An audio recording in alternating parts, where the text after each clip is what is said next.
From the Oklahoma newsroom, this is an OSU update with Kyle Fredrickson. I'm Jenny Carlson.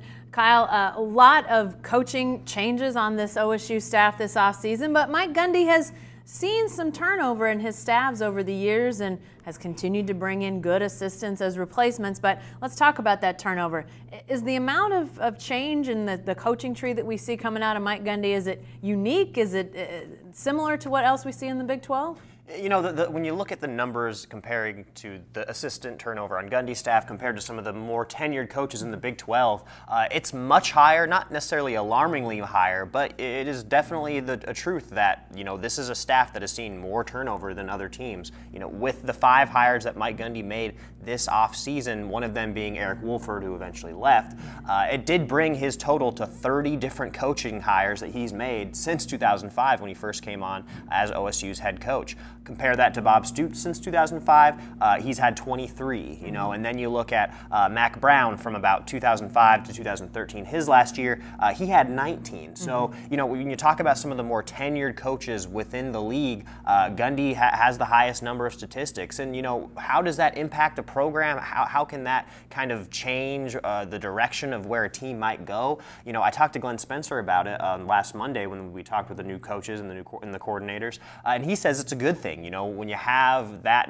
new number of guys come in and working with players, it's a fresh start for everyone, for the coaches to kind of, you know, implement a new plan and get guys excited, and as well for players because, you know, especially for those guys who might be buried on the depth chart, when you get in a new coach, it kind of gives them a chance, a new opportunity to impress a new guy because basically their resume starts, you know, the first day that they start working with that new coach. Well, and these 4 now new coaches that are left for OSU, kind of an interesting mix. You've got some NFL experience, you've got some smaller college experience.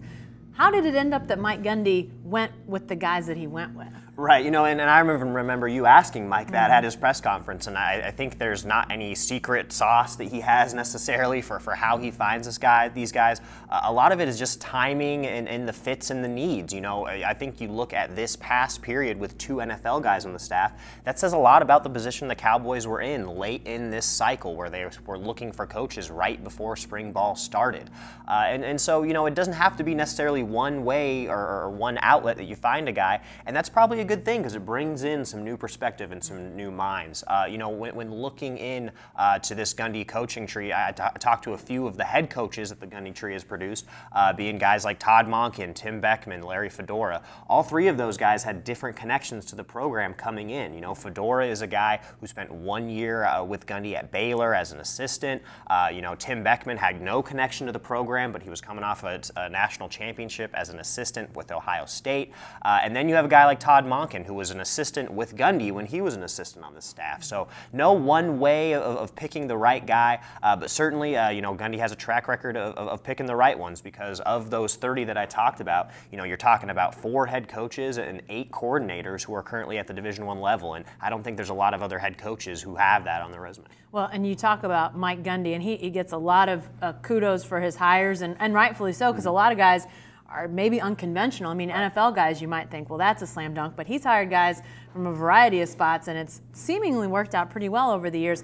But it can't be all Mike Gundy. I mean, this can't be a one-man operation, can it? No, it definitely isn't. You know, this is a situation where, especially as the process goes on and you're going late into the cycle looking for coaches, you know, one person's, you know, just pool of the people they know starts to shrink. So in Gundy's case, you know, he has to go to his assistants and go to people that he knows and trusts and use their opinion and their weight, because you're not always going to get a guy that you've worked with all that closely.